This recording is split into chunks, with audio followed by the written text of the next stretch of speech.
Do you believe in monsters lurking in the woods?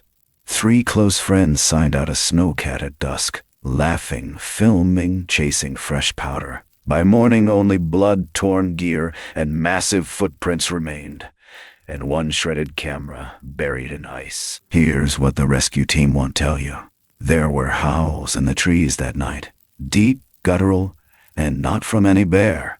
Falcon Ridge had 3 other disappearances in the last decade, and none were ever solved. I'm Max Langford. I've interviewed the only survivor, combed through suppressed footage, and uncovered a pattern local authorities refuse to admit. In the next 5 minutes, you'll see never-before-released video from that night, hear why officials kept it quiet, and learn the disturbing truth hiding in Glacier Valley. Tasha, 24, her voice still shakes as she whispers, "It wasn't human. It waited for us." You'll hear her story, unfiltered. But if you skip this, you'll never know what's really out there, and why you should never step foot near Falcon Ridge again. The wind that night wasn't just cold. It was cruel. It howled like something alive, like it had teeth. From the lodge windows, Glacier Valley looked like a snow globe caught in a storm, sealed off from the rest of the world. But for Megan Ellison, Calvin Reed, and Joel Kamani, it was the perfect stage. They weren't thrill seekers. They weren't chasing danger. Just a simple backcountry shoot. 1 last clip for Megan's growing feet. The kind of harmless late-night outing dozens of instructors had done before them. And yet, this time, something was waiting. They left just after the lifts closed, signed out the snowcat by the book, told coworkers they'd be back before midnight. No alcohol, no recklessness.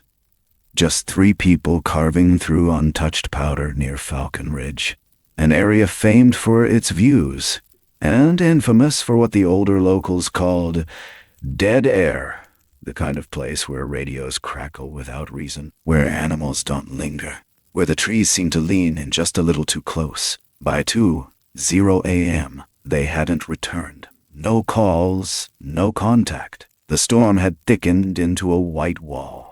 And when rescue teams finally braved their way, in flares cutting through the blizzard, headlights bouncing off frost-bitten trees, what they found was not an accident.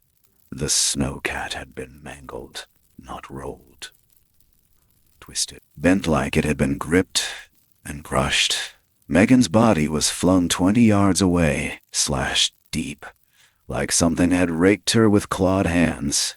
Calvin lay beneath a snapped tree, chest caved in. Joel's broken body had been dragged across the clearing, a red trail vanishing into the pines. But the real horror, the prints, nearly 16 inches long, 5 toes, not bear, not human, just gone into the trees. And then came the silence, not from the wind, but from those in charge.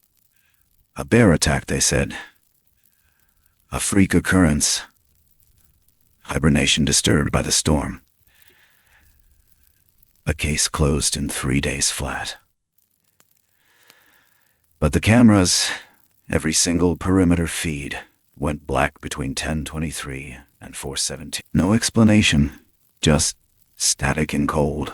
You might think that's the end. You might believe they were just unlucky. But ask Brianna Lell. She saw something stalking the tree line that week, 8 feet tall, covered in dark matted hair, moving with a gait that didn't belong to anything known. It looked at her, stared, and then, like smoke, disappeared. Ask the night guard who heard the screams, the kind that don't come from animals or people. And then ask why Esther Washington's evidence. Thick black hair caught on chain link, was gone the next morning. Who took it? Why did the resort settle so fast? Why did Rebecca Reed, Calvin's wife, go silent after her meeting with the executives? Something tore through that mountain. Not a ghost, not a legend. Something with weight, with hunger, and with the intelligence to disappear when it needed to. The kind of thing that leaves just enough behind to feel like a warning. And the storm that night, maybe it wasn't just weather.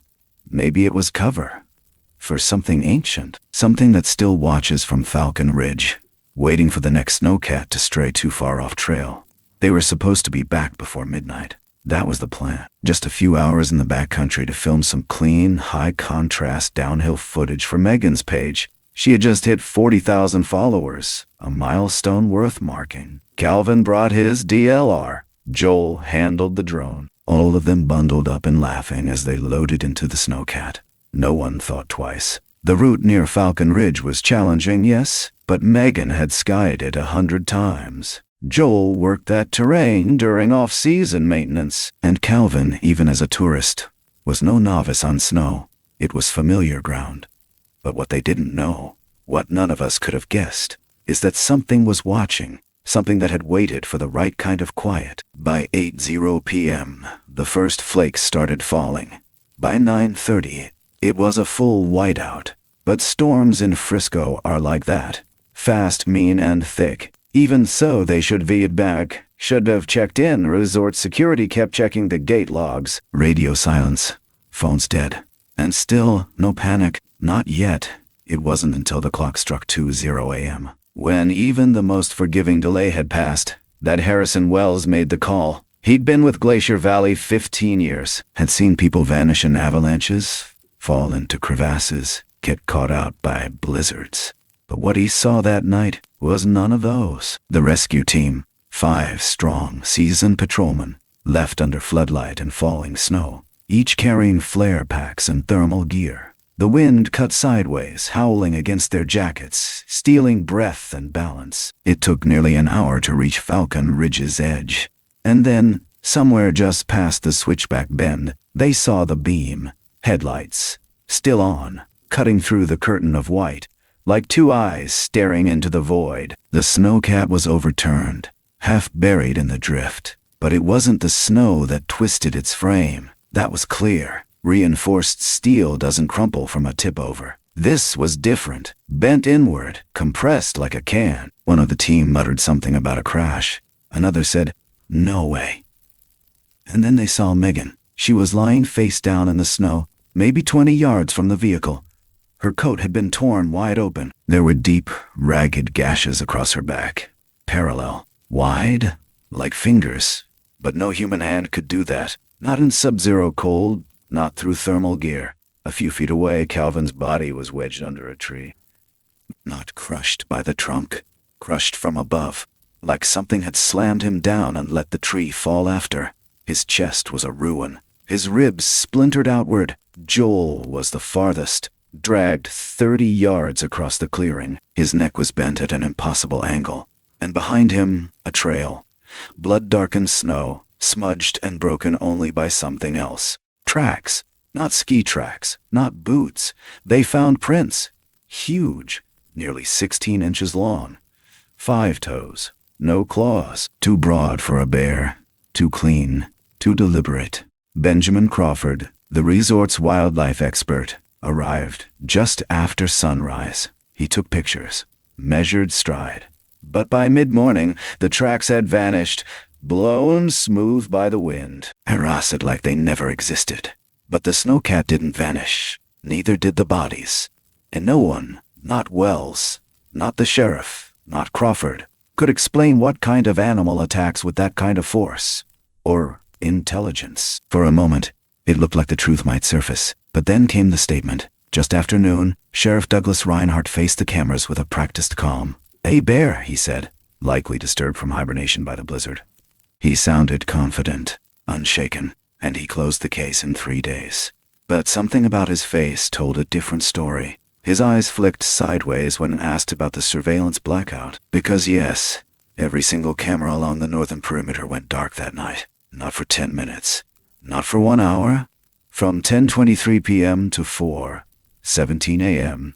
The exact window of the attack. No footage, no logs. Just static and silence. And that's when the questions started. Not from the media, who moved on before the week was out, but from the people who lived there. The ones who've worked the ridge for decades. The ones who've seen things, heard things, or worse, kept them quiet. For a while, it stayed quiet. The kind of hush that settles over small towns when tragedy knocks once and no one dares mention the sound. Glacier Valley reopened. Falcon Ridge was marked off limits for environmental assessment. But the locals, they whispered, You could hear it in the lift lines, behind the counter at the Timber Cup Cafe, low murmurs between clinks of mugs. Because even if the official report said bear, nothing about that night sat right. And the more people talked, the more you realized it wasn't the first time something strange had crept through that tree line. 3 days after the bodies were recovered, Brianna Lell stepped forward, not to the press, just quietly to a group of co-workers at the lodge back bar. She'd worked there since the early 2000s, never stirred drama. But that week, just 2 days before the blizzard, she'd been hauling trash out behind the lodge kitchen. No wind and no snow. Just that early evening kind of stillness when everything's waiting for night. That's when she saw it. About 100 yards out, just past the first row of trees, something massive moved between the trunks. Tall, hair-covered, with a stride that was all wrong, too smooth, too weightless for something that size. At first, she thought it was a bear, but then it turned its head, not just glanced, turned deliberately, looked straight at her, and the moment their eyes met, it stopped. No sound, no breath, just that stare, like it was weighing her. Then, without a sound, it melted back into the trees like it had never been there. Brianna froze. Dropped the trash bag. When she told her supervisor the next morning, they laughed it off. Said she'd been pulling a long shift, but Brianna wasn't the only one. Word began to leak from others who'd kept quiet until now. Victor Mendoza, a nighttime security guard, reported hearing strange vocalizations in the week before the attack. Not animal cries, not human either. He called them something between a howl and a scream. Long, guttural wails that echoed across the ridge and seemed to bounce back twice as loud. He'd tried to follow once, but every time he got close, the sound would vanish, like it was leading him somewhere he wasn't meant to go. Then there was Esther Washington, who'd been working on fencing near the resort's north perimeter during routine weatherproofing. 2 days before the storm, she found clumps of coarse black hair snagged on the top wire, far too high for any known animal. She clipped a few tufts, brought them to the maintenance office, planning to submit them to wildlife control. But by the next morning they were gone, vanished from the locker. No one knew who signed them out. No log, no evidence. And just when you think it couldn't get more suspicious, just when the last sliver of maybe it really was a bear starts to fray, the resort's its specialist, Frederick Collins, dropped a bombshell. The perimeter surveillance system, which had operated without fail for over 5 years, suffered a simultaneous multi-node blackout on the night of the attack. Every camera watching Falcon Ridge, the North Trails, and the backcountry access points went dead at 10:23 p.m. and didn't come back online until 4:17 a.m. He called it unprecedented power spike, the official memo claimed. Blizzard interference. But Frederick had worked through worse storms without a flicker of disruption. Backup generators had never failed before. Not once. And yet somehow, they failed just long enough to let something in and out. It makes you wonder how many people knew, how far up it went, because within 72 hours, Glacier Valley was offering free passes, refunds, complimentary hot chocolate. The only place still closed off was the scene itself. Fenced, patrolled, no press allowed. Not a single photograph of the prints made it past internal servers. And then, the final blow, non-disclosure agreements. All 3 families received them. Megan's parents, Joel's sister, Calvin's widow, Rebecca. She was the only one who hesitated. The only one who pushed for a second autopsy, a public inquiry. She even met privately with resort executives. But afterward, nothing. Just a short statement. We ask for privacy and healing. Her voice, gone from the conversation. Almost like she'd been convinced. And yet the snow didn't erase it. Because in Frisco, stories have a way of sticking to the pines. People remember. People watch. And whatever walked away from Falcon Ridge that night, it hasn't shown itself again. Not yet. But the trees still feel too quiet. The wind still carries that low, distant sound. And no matter what the sheriff says, no matter how many smiles the resort plasters on next season's brochures, some of us know the truth. And some of us are still listening. What started as whispers soon twisted into something heavier. An undercurrent you could feel in every hallway, every lift line, every forced smile behind the welcome desk. It was like everyone at Glacier Valley knew, but no one wanted to say it aloud, that something had breached the edge of what they thought was possible. And the more people stayed silent, the more the mountain itself seemed to remember. Something in the air shifted, colder than the snow, thicker than the storm, a presence that lingered just outside the floodlights. Not long after the attack, Victor Mendoza quit. No notice. No final paycheck picked up. Just gone. Esther, too. She asked to be transferred to a lower elevation job in Denver. Said she'd never set foot near the ridge again. Brianna stopped working nights altogether. But the cameras came back on. Every single one. Fully operational. Except they weren't watching the tree line anymore. They'd been quietly repositioned. Angled in. Toward the resort. Toward the guests. Then came the strangest part. One morning, just 2 weeks after the incident, resort staff woke to find massive impressions in the snow near the maintenance garage. Prints like those at Falcon Ridge. This time, they didn't vanish in the wind.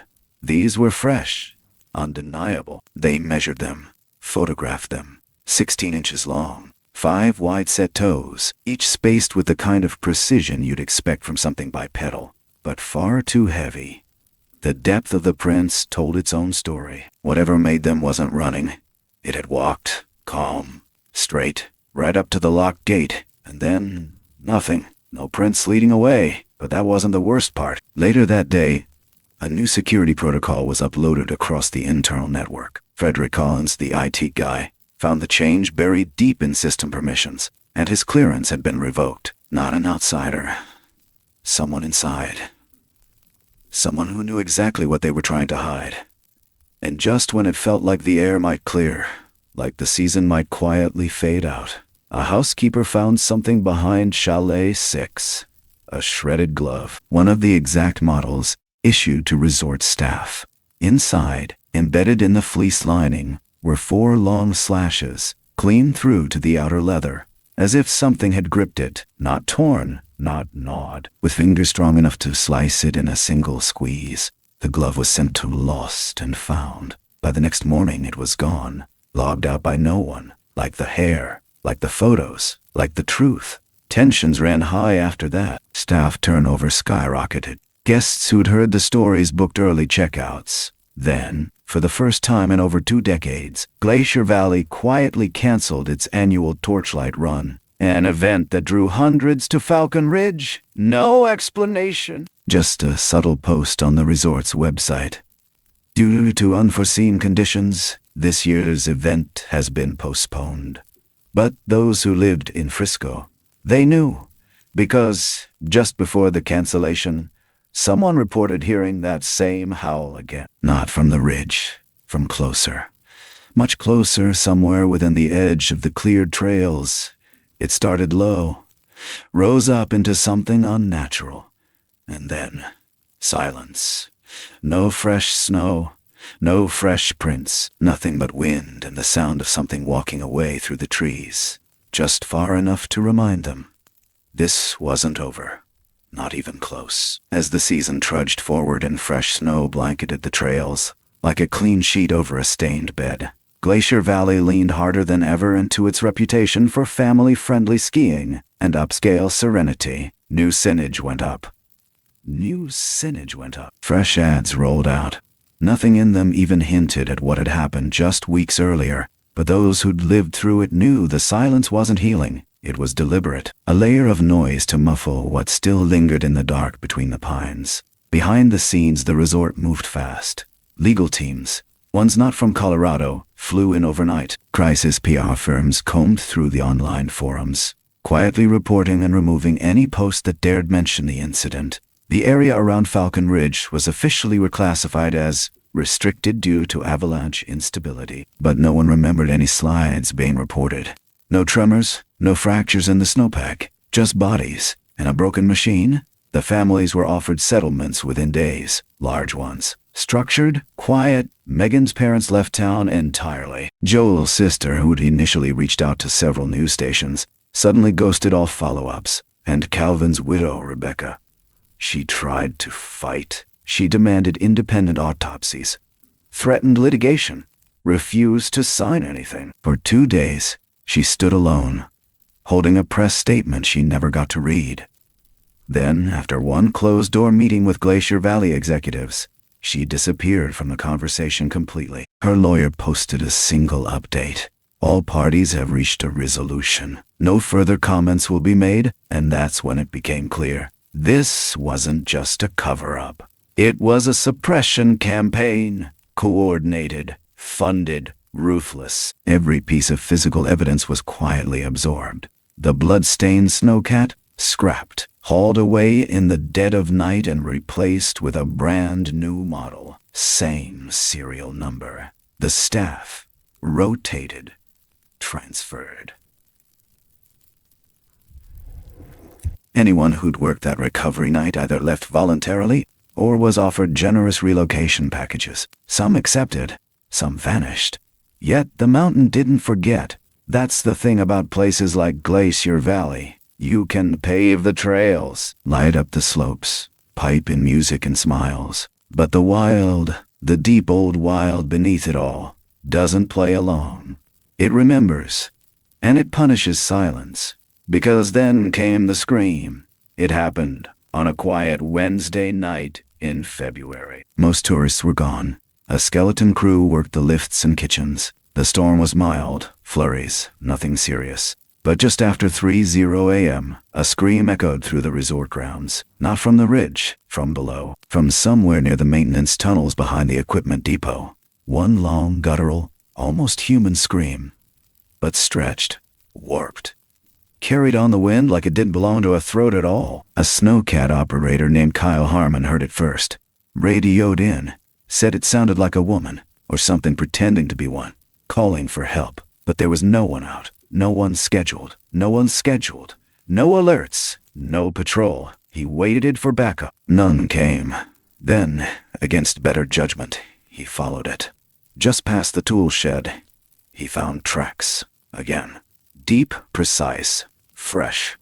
They led to the tree line, stopped at the first row of firs, and nothing followed back out. Kyle didn't come in the next day.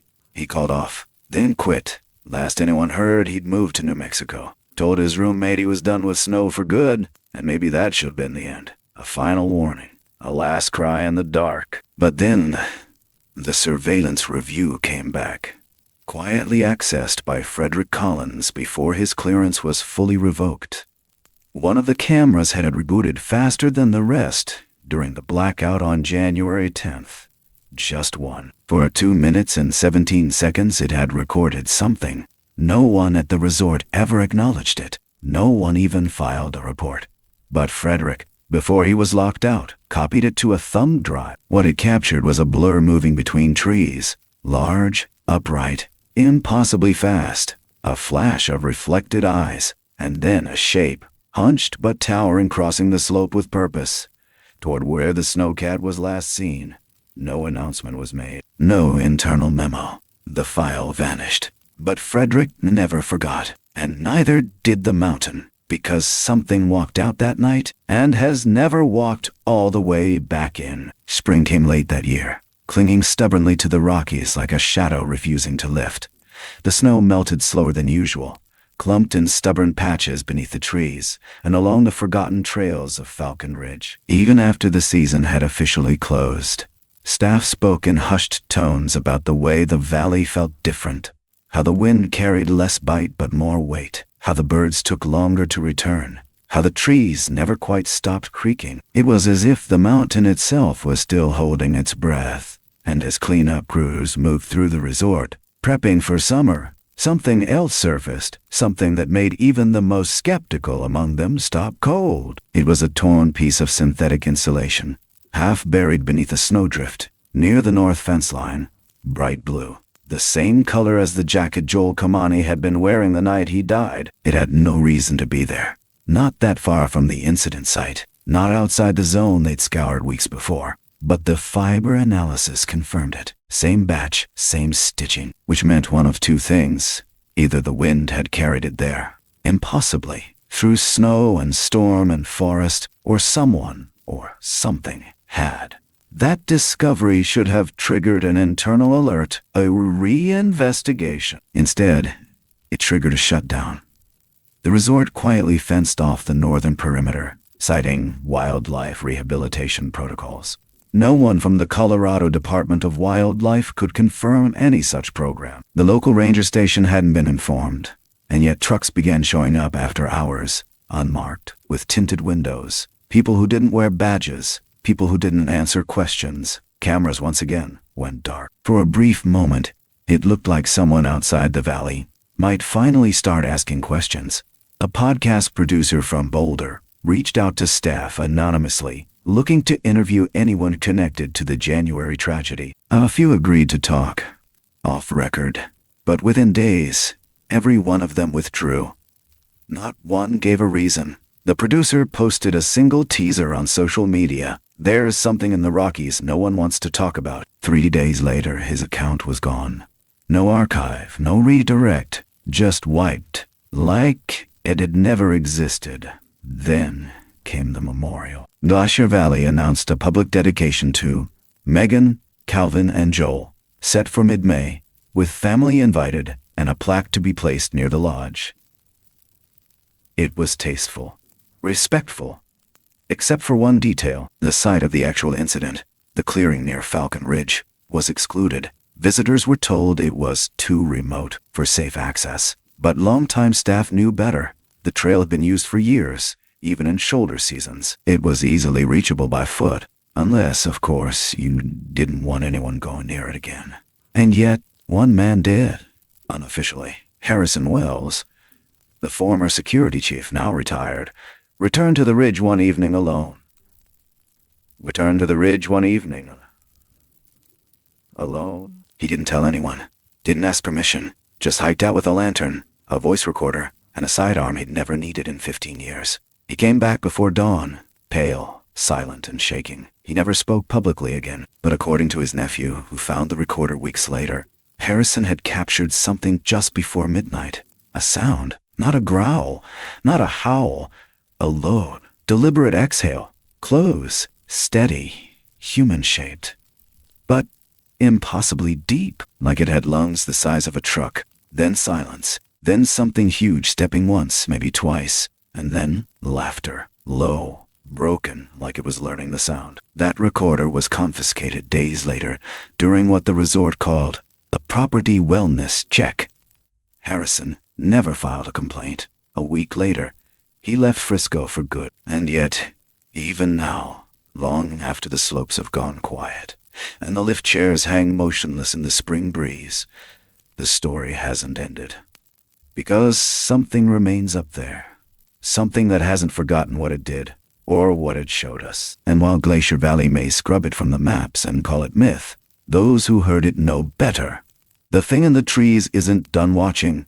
It's just waiting for the snow to fall again. Even now, long after the last flake of that cursed winter has melted, and the laughter of springtime skiers echoes harmlessly across the valley, the question lingers, not just in the air, but in the eyes of those who were there. You see it in the way they glance over their shoulders near the edge of the woods, in the way trail maps get a little tighter each year, trimming out old paths, naming fewer places, as if ignoring them might erase what happened. But memories don't work that way. Not when they're carved into the earth. The names on that memorial, Megan Ellison, Calvin Reed, Joel Kamani, they aren't just statistics. They were people. Bright, ordinary, full of dreams, taken not by misadventure, but by something we were never meant to see, something that doesn't want attention, but doesn't mind reminding us it's still there, and the silence around it. The blackout, the settlements, the lies. It didn't protect the resort. It protected it, because there's a reason the cameras failed. A reason the hair samples vanished. A reason those prints never made it into any wildlife database. It wasn't just incompetence. It was intent. Whatever walked out of Falcon Ridge that night was powerful enough to tear metal, fast enough to evade search, and smart enough to know how to disappear. But it didn't vanish. Not really. It just stepped back. Into the dark. Into the cold, where it could wait. And watch. You might still think it was just a bear. That's what they want you to think. You might even scoff at the idea of something bigger, older, walking those woods. But the people of Frisco, they've stopped laughing. And when the wind kicks just right and the clouds hang too low over the peaks, they still close their windows early. Still draw the curtains. Still turn off the porch lights and tell their kids not to wander past the fire road. Because the Rockies don't forget. They don't forgive. And sometimes they let something through. Not a myth, not a legend. Something with eyes, with memory. With memory. And with the patience to wait until we let our guard down again. So if you ever find yourself skiing Glacier Valley, and you're tempted to sneak off trail for a little thrill, just remember, Falcon Ridge is still out there, quiet, watching, waiting for the next snowcat, the next midnight trip, the next excuse. And you might ask, was it real? Was it truly a Sasquatch? But maybe the better question is, what happens the next time it isn't satisfied with walking away? In the end, stories like these aren't just about fear. They're about how we, as people, respond to the unknown, how we carry grief, how we silence truth when it's too large to name, and how we sometimes choose comfort over clarity. But nature doesn't play by our rules. It doesn't care about explanations, or press releases, or tidy conclusions. The wild will always be wild, and sometimes, if we're honest, we have to admit, there are things in this world we don't understand, things we may never fully explain. And maybe we're not supposed to. What matters is how we honor the unknown. Whether we turn our backs and pretend it never happened, or whether we look into the dark, trembling, uncertain, and still choose to speak, to remember, because silence is its own kind of surrender. And some truths deserve to be carried, even when they don't fit neatly into science or reason. There's a kind of quiet wisdom that comes from accepting mystery. It humbles us, grounds us, reminds us that for all our advances we are still guests here. We build our lodges and lift lines and ski slopes, but the mountain was here long before us, and it will remain long after. But maybe, in moments like these, it offers us perspective. To slow down, to listen, to be small, and okay with that. Maybe the lesson isn't to solve everything, but to respect the things we can't, to treat the land with care, to speak up when silence feels safer, and above all, to look out for one another. Because if nothing else, these stories remind us how quickly everything can change, and how much we need each other when it does. Thank you for walking through this story with us. If it stirred something in you, curiosity, disbelief, a memory of your own, we invite you to share it in the comments. Don't forget to like the video, subscribe for more real encounters and unsettling tales, and hit the notification bell so you never miss what comes next. Because some stories fade, but others like this one are just waiting to be told again.